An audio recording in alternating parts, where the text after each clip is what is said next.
And now, Move the Sticks with Daniel Jeremiah and Bucky Brooks. What's up, everybody? Welcome, Move the Sticks. DJ here. No Bucky this week. Don't worry, Bucky's just fine. He's out hitting a bunch of bowl games, as I will be doing later on in the week. Bucky will be back next week, and we will get right back on rhythm with our normal show structure. But this week, I do have Coach Brian Billick that's going to join me, and we have a lot of ground to cover. It's been a very interesting week of NFL football, and just to tell you exactly what we have on today's agenda, producer TD is here to let you know. What's going on, DJ? What's up, man? What's happening? Obviously, me and Will here just hanging back and, thinking about the matchup, ODB and Josh Norman. We're going to take a look at that real quick. We're going to take a look at the Redskins offense and what they're doing. Coach Billick then joins us to talk about Russell Wilson and the Seahawks offense. And then who's the NFL Steph Curry? He wants to know. He has some thoughts. You'll find out. Yeah, Coach is a big fan. He likes Steph Curry even more than TD likes. Surprisingly so, yes. That's saying something. But the big matchup of the week, the big storyline, everybody's going to be talking about it. And I remember just watching this game in the green room yesterday. Odell Beckham going up against Josh Norman. And this was a battle we all anticipating. Arguably the best young core in the NFL, best young wide receiver. You can see right now how many times they matched up against one another. It wasn't a lot. Only over one another on 22 snaps. 4 catches on the 6 targets for Odell Beckham for 30 yards and a touchdown. 3 personal fouls for Odell, 2 personal fouls for Josh Norman. I'll get to all that stuff in a minute in terms of the personal fouls, but went back and watched this game this morning, watched the tape, and you see here Odell Beckham drops the deep ball early on in the game, and there were a lot of times in this game where Odell Beckham had got on top of coverage. I'm talking about 5 or 6 times. Now, they had the one drop. Several other times the ball didn't find him, or Eli Manning didn't see him. One, he grossly underthrew.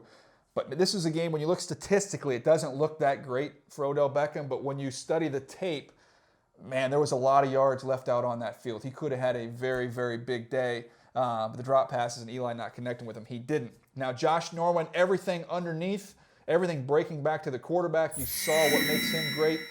His instincts, his ball skills, his toughness. He was right in Odell Beckham's hip pocket. Now, the one play he got him on was a touchdown at the end of the game. And you see right here, a little bit of a push-off by Odell Beckham to create some separation down there in the red zone. Kind of faked a drive route. When you get down in that red zone area, a lot of times you see these drive routes where they'll come hard across the middle of the field. And Odell Beckham gave him a little shoulder for that, gave him a little bit of an extension with a push-off and got into the end zone. But, man, it was a fun game to watch from a football standpoint, just the football stuff. Because Odell had some opportunities, didn't cash them in. I do think you can make a case. Josh Norman did get in his head a little bit in this contest, and that to me was it was embarrassing. I use the word embarrassing, and I'm not overreacting. I think people think when you watch these games and it's physical, and it's supposed to be an aggressive game, they say, okay, don't overreact to some extracurricular stuff. This was after almost every single play that Odell Beckham was either going after Josh Norman. Cortland Finnegan was over a couple times. He went after him. He went after Kirk Coleman. Now, they were getting into him a little bit as well, but this was clearly a situation where Odell was the instigator. I counted 6 punches that he threw in this game. One, the side hit where he hit him on the side of the head, which was as dirty a shot as you'll ever see. And then Josh Norman ended up pushing him on the ground, which I'm surprised he didn't just completely lose his mind and go after him after that one. Then he had the stomp after the touchdown. When we watched it on the tape, you see it from the end zone copy. He clearly stepped on his leg after he scored the touchdown. So 6 punches, one hit to the side of the head that was late, and then 1 stomp. It was way, way out of control for Odell Beckham. And as we're recording this right now, there has not been any suspension announced. I will be surprised if he does not get hit with a suspension for what took place in this game. It's just not good. It's not good. It's not good for the NFL. It's not a good look for him. It's not a good look for the Giants either. If you ask the question, did it get too far? Absolutely. Was Josh Norman, a part of it and did some things he shouldn't have done? Sure. But the lion's share of the blame to me should go to Odell Beckham. TD, I don't know if I'm on an island by thinking that, but when I went back and watched the tape, it was pretty clear cut to me. No, definitely. I mean, ODB was doing a little bit too much. He was trying too hard. But I do love the fact that it was such a big event. It lived up to his billing, right? Josh versus Odell Beckham. Like, Josh is a very interesting guy. The way he approaches games is very interesting. Might be more interesting than Sherman was at his peak of his powers. And obviously ODB splash reel for days. So it was fun that it lived up to his billing. A little bit too much nonsense going on. I wish they had respected each other a little bit more. But hey, that's what happened. Look, some of the great receivers, though, they have that fire. We have one that works at our network in Michael Irvin, who plays with that aggressiveness and that fire and competitiveness. You see Des Bryant, what he's done for the Dallas Cowboys, Steve Smith, these guys. You have to have some of that fire in you. That's great. You don't want to eliminate that from Odell Beckham, but he's got to get rid of some of this stuff that took place in this game. It was unnecessary. Now, after the game was over, I found it fascinating. I was on NFL Game Day Live as the sound was coming in, as the post-game interviews were coming in, and I thought the language and the words used by Odell Beckham, or the words he didn't use, were pretty fascinating. This first soundbite we're going to play for you here. Listen to the name that he does not mention here. Like I said, it's unfortunate that I let the opportunity pass, right through my hands. You blow by the defender, and Eli puts it exactly where it needs to be. You couldn't ask for a better ball, couldn't ask for a better play, and I just let the opportunity go. Yeah, he said the defender. The defender, by the way, is Josh Norman. He's not going to mention who that was, not going to give him any airtime there with his name. I thought that was classic, the way he just referred to him as a defender. So this is definitely something. And Josh Norman's comments after the game, if you haven't seen them, go look those up. You could tell this was definitely personal for him. And then how about this next soundbite here from Odell Beckham? Just pay attention to the language he uses on this soundbite. Absolutely. They're a great defense. You got David Senior over there, Luke Kuechly, a great defensive line, just an overall great defense. They know their zones, they play them well, they know their assignments. Like I said, it's unfortunate losing games like that. So he mentions Luke Kuechly by name. He talks about the defensive line, and then the phrase that he used is they know their zones and they play them well. In other words, he's not matching up with me one-on-one and going at me mano-a-mano. They're playing a lot of zone coverage. And when you watch it on tape, they mix it up only over him, like we saw earlier, 22 snaps. But there were plays after he got beat over the top early in that game where they did give him some safety help. Ironically, Odell split the safety on 2 or 3 occasions, and Eli didn't see him.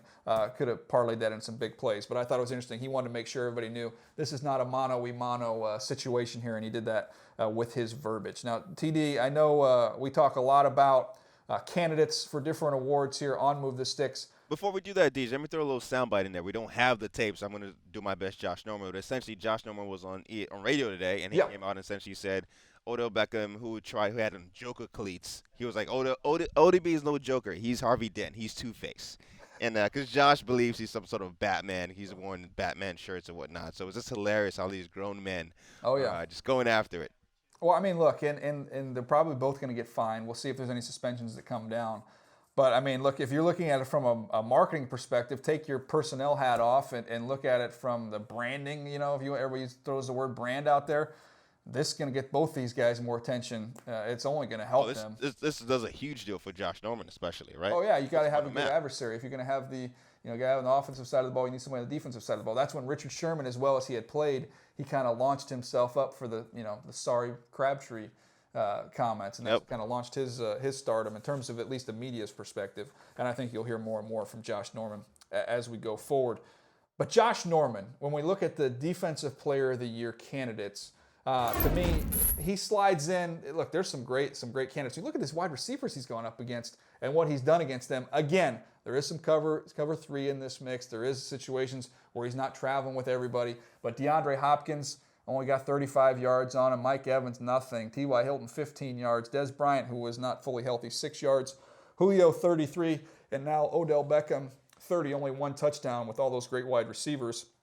Having a phenomenal year. When I look at the MVP candidates, though, for me, I have Josh Norman. He comes in at number 4 for me. So, look, that's a heck of a year for a corner. I know some people probably think that's a little low, but he's in that mix for me when I look at what he's done because he can make all kinds of plays on the ball. He can take a receiver out of the game when he's lined up over him, and you see him make plays and get in the end zone as he did here against Tampa Bay and Jameis Winston earlier on in the season. Had a game-saving pick against New Orleans.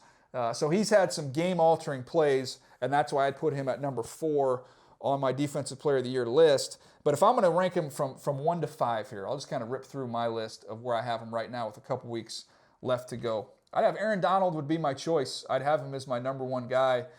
So disruptive inside. You saw in the game the other night. It was against Tampa Bay. They had no shot, couldn't block him, completely changed that football game. as a pass rusher and as a run defender, what he did on a fourth down play there, just kind of indicative of what his season has been. I'd have him as number 1. Khalil Mack's got 15 sacks, would be number 2 for me. He's been a dominating player. Tyrann Mathieu, who got a little bit nicked up against the Eagles, had a pick in that game. He's got 5 picks this year. If you want to know where he is on the field, just find the football. He is everywhere.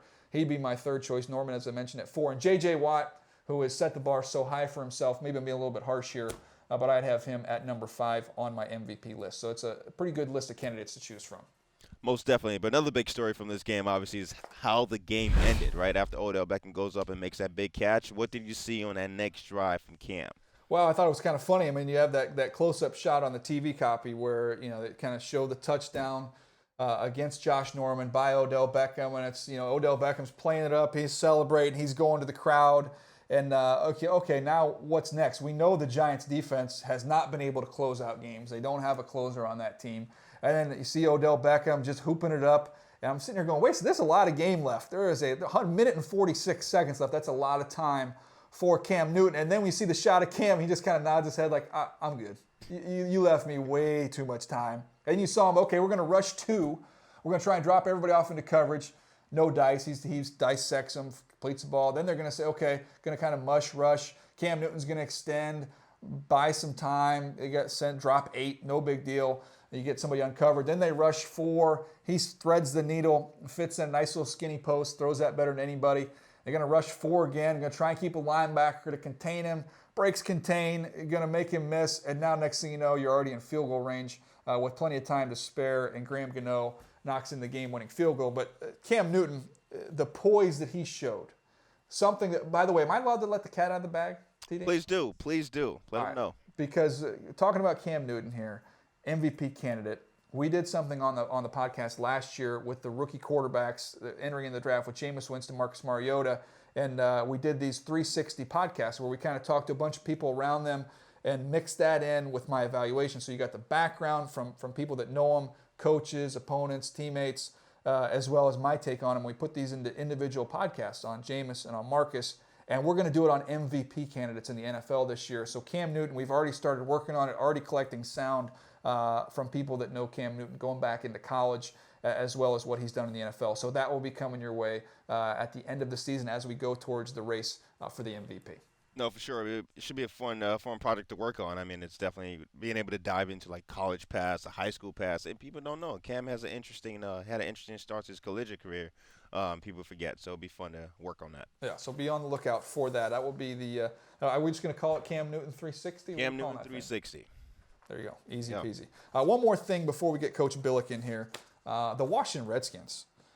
Man, they have completely changed the fortune of this franchise by making a bold move, and it was a bold move when they went to Kirk Cousins and said, okay, this is our guy, we're committed to him. Jay Gruden able to, look, we're going to weather the storm. Kurt, if he struggles early on in the season, we're going to stick with Kirk and roll with him. He's our guy, and we've seen him really, really pick up the play over the last month. I believe he's leading the NFL in completion percentage. He's now got 22 touchdowns, only 11 picks. He was on fire in this last week's game against the Buffalo Bills. And when I look at what has fueled this offense, not only has it been the play of Kirk Cousins, but when you look at what they have, the combination of Jordan Reed and what he gives you at the tight end position, now Deshaun Jackson, what he can do over the top for this offense, that pairing is perfect for Kirk Cousins because they get mismatches with Reed. We see linebackers and safeties continue to trot out over him when they get down in the red zone.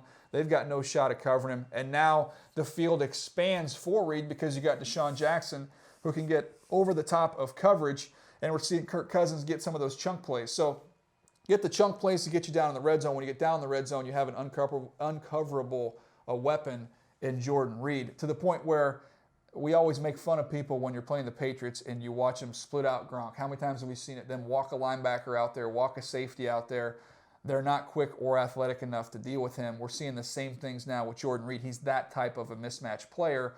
And I think they're going to commit themselves to Kirk Cousins going forward. I think they have their quarterback and they have a nice young nucleus to build around there in Washington. Jordan Reed is a pretty nice tight end. I'm keeping an eye on him in fantasy for a couple of years now. He just always stays hurt.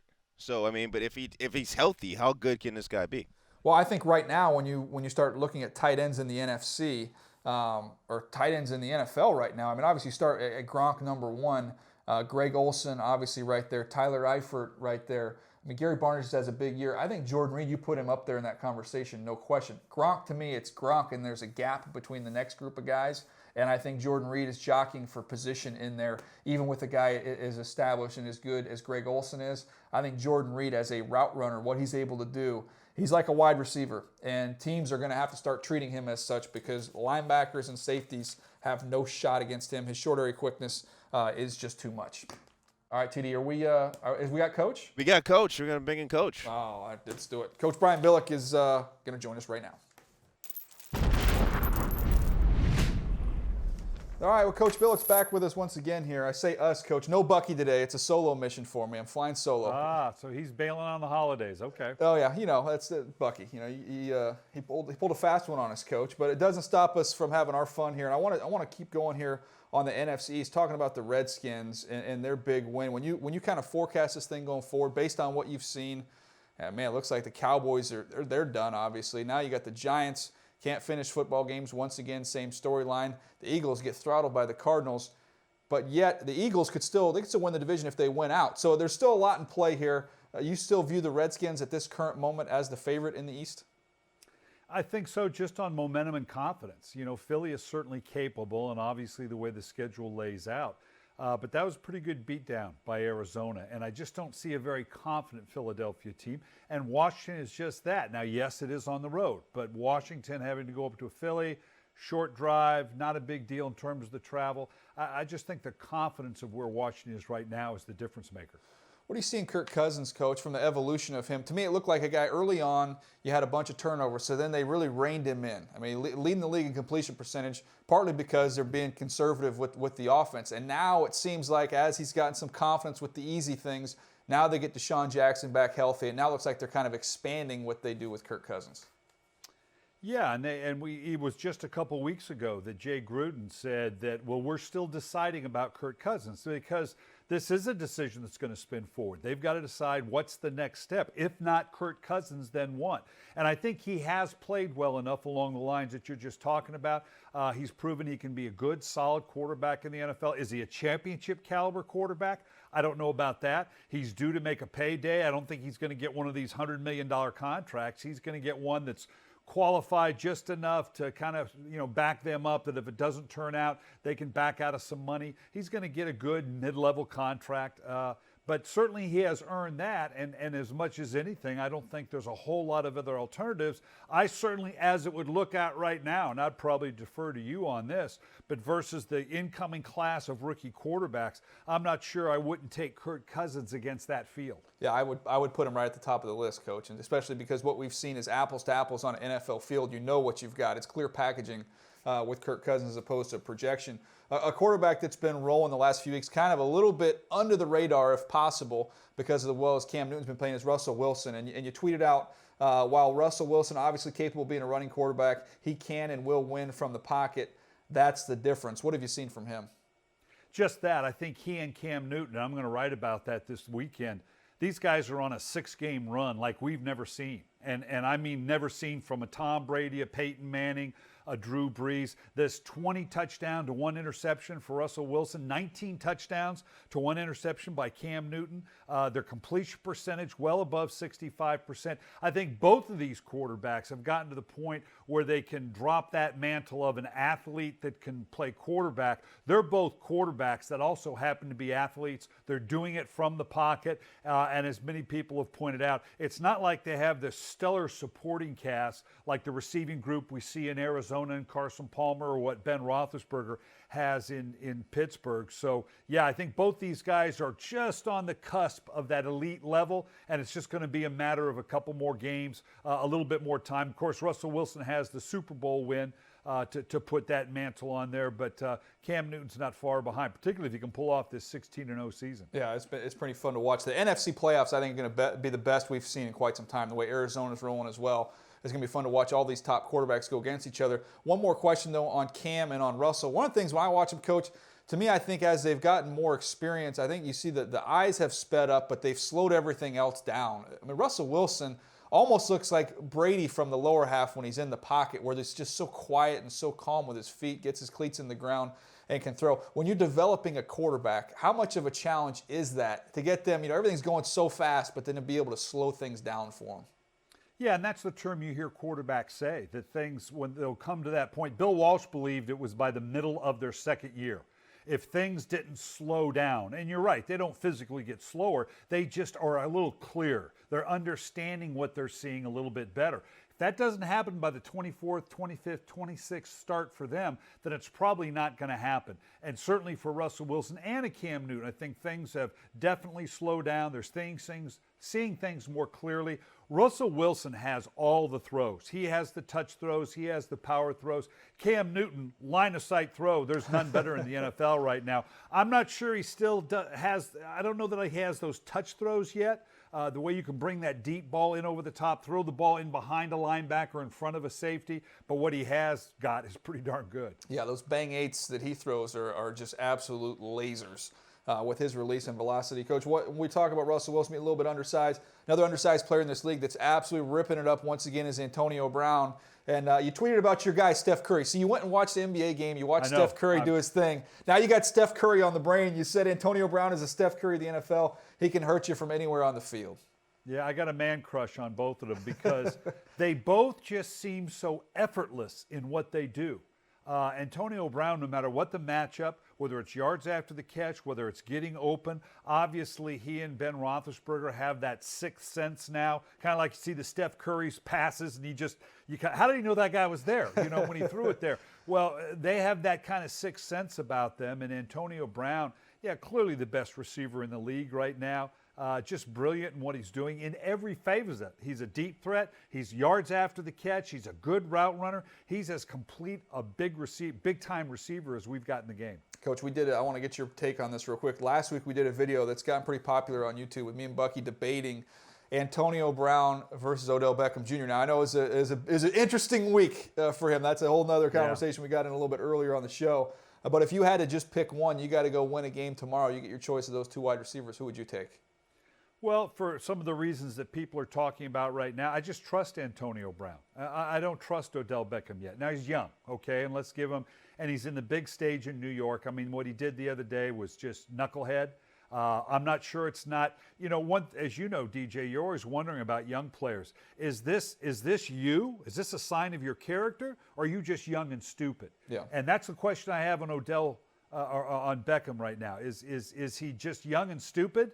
Or is this truly his character? I know there are some people that worry a little bit about what's going on in the off-field things with Odell Beckham Jr. as well. So that composite picture, I'd much rather go with the professional that Antonio Brown has shown himself to be. Yeah, Beckham Jr. is extremely talented. But, Coach, you sided with me. I'll take the W on that with Antonio Brown. The Steelers, though, with Antonio Brown, they're the most dangerous team potentially as a wild card getting into the playoffs. Yeah, and what's scary is that they might not make it. I think they're on a path for that. Obviously, they've got the tiebreaker with the Jets. As things are shaping up right now, Denver might even be. We may see an 11-5 team sit out of the playoffs. Isn't that scary? I think the Pittsburgh Steelers are the team that nobody wants to see, and they would prefer that both Denver and the New York Jets get into the playoffs because that offense is just so spectacular. I just don't know that there's any slowing it down. The defense is okay. You compare them to Arizona and that offense, what Carson Palmer's doing. Clearly, Arizona's got the better defense, but the secondary seemed to pick up and do a little bit better against Denver, but that offense just seems absolutely unstoppable. Yeah, they turned a couple guys loose in the secondary in that game against Denver. That scares me a little bit, especially you get in the postseason and see some of these elite quarterbacks, Coach. I want to, before I let you go here, fast forward a little bit. I know we've got a ways before we get together at the Combine. And we get to talk about your skiing trip that you get to take right after the Combine. That's right. Is that on the schedule again this year? Absolutely, absolutely. With my grandson, my oldest grandson. He was awesome last year. That's one of our favorite things. So we sit on the desk at the Combine together, and we kind of plow through these days. And then I always have a couple days extra. And then Coach sits there and tells me, hey, tomorrow I'll be on the slopes. I got the grandkids. I'm going to have so much fun. And I go, Coach, I'm here watching. I sent you the pictures last year. That was bad. Oh, yeah. No, it's cruel. It's cruel. But, let's look at the draft a little bit. We don't need to get into the names of the players or anything like that, but just a topic I wanted to hit. As we look at the draft right now, the top 5 picks if the season were to end today. I think we have it right here. You can see on the board how it would shake out. We have the Tennessee Titans, the Browns, the Chargers, the Ravens, the Cowboys. But the first overall pick right now, if the season ended, would be Tennessee, Coach. When you look at their roster now, you've got Marcus Mariota, who they hit on, who's injured right now, but has shown a lot of upside at the quarterback position. You've got Taylor Lewan, a left tackle. He's going to be upper echelon left tackle. You have needs all over the football field. But if I were to tell you at this point in time that, let's say, the best player in the draft is an offensive tackle, you're picking first overall. Would it make sense for this team to go ahead and say, okay, we'll take an offensive tackle, we'll maybe move Lewan over to the right side, we've got those bookends to protect our young quarterback? Or is there something to what we've talked about previously about, man, I don't know that the value at that position is what it used to be when we had Jonathan Ogden and company. So I'm just wondering from a positional standpoint, if I told you you got the first overall pick, you've already got your quarterback, what direction do you think from a position standpoint would make sense for them? Well, and notwithstanding knowing what positions are worth a first or second overall pick and whether there's somebody in that category, if I'm Tennessee, because I've got my quarterback, the offensive line is okay. Obviously, there's a lot of things, a lot of holes for them to plug, so it's the proverbial, you know what, I'd love to fall back and fill some of these other needs. If I end up taking an offensive lineman to really secure my franchise quarterback, that's not a bad thing. They could probably use a big go-to wide receiver as well, but as we know, you can maybe pick those up in the second and the third round as well as you can with a running back.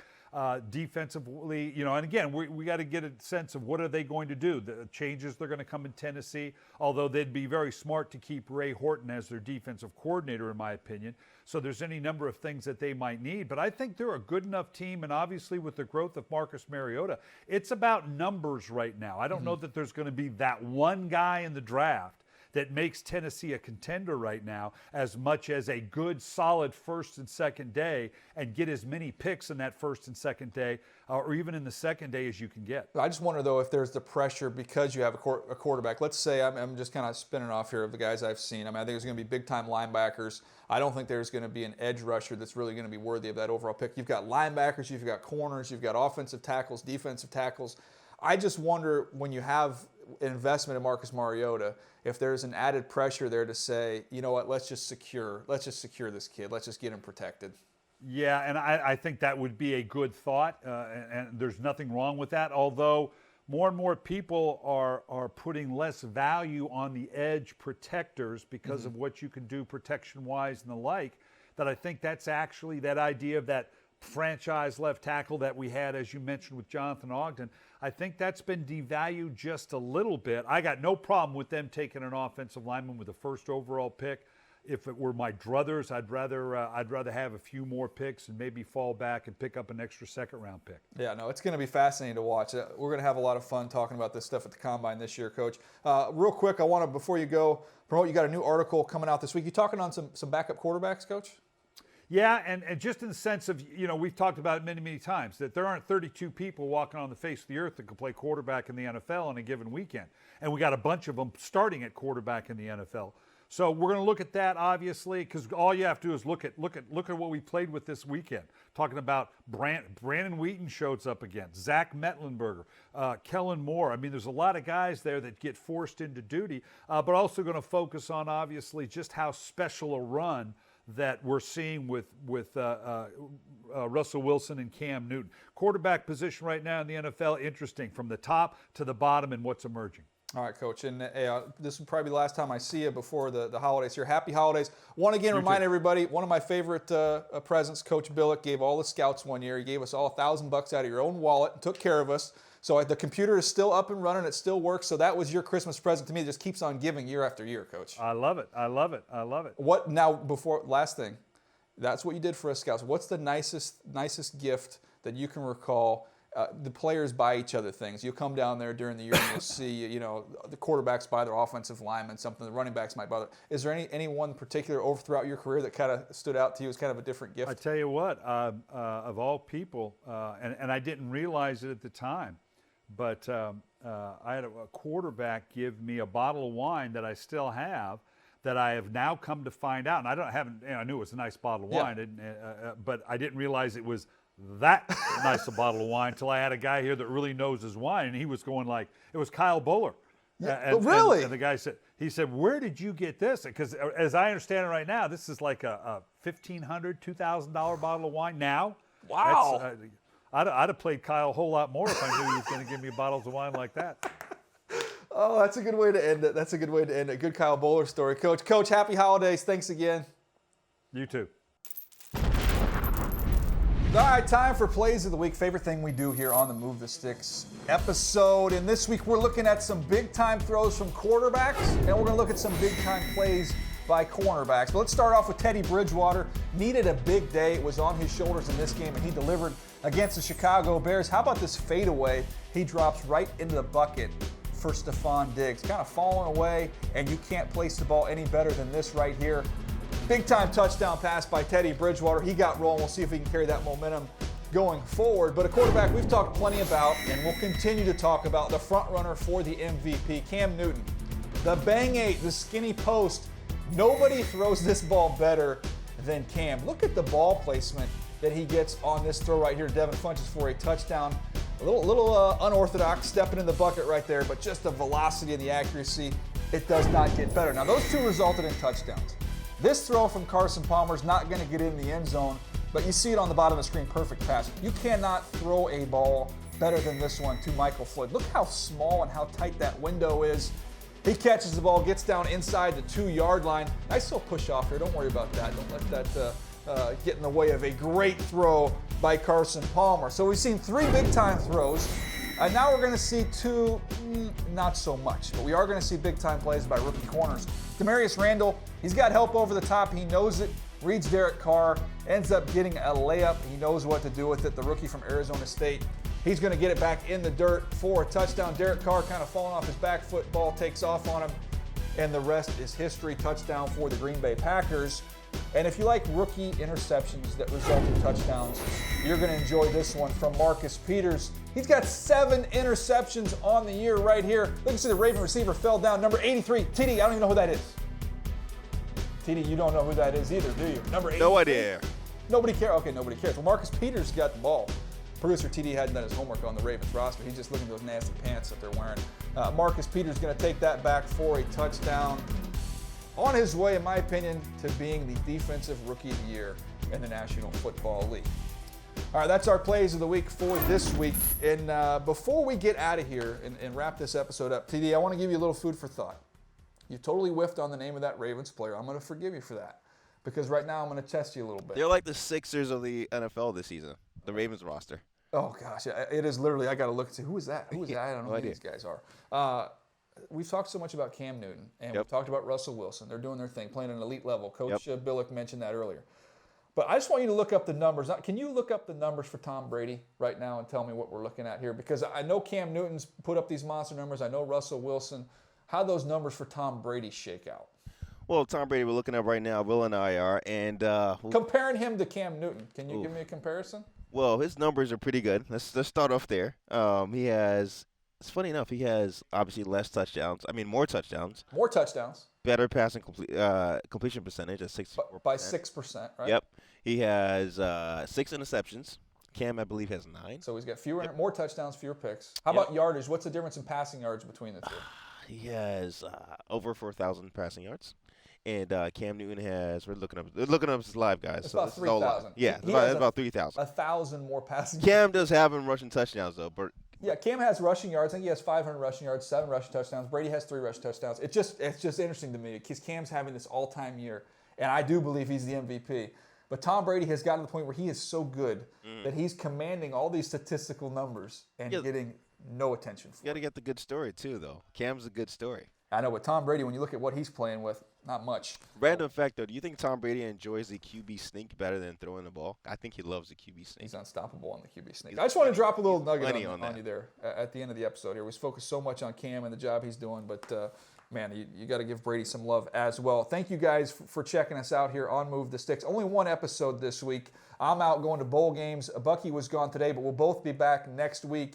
You can check out all the episodes if you've missed any on NFL.com/podcast. You want to listen to it. If you want to watch it, make sure you go to our NFL channel on YouTube. Type in Move the Sticks. You can catch up on anything you may have missed. Thanks for checking us out. We'll see you next week.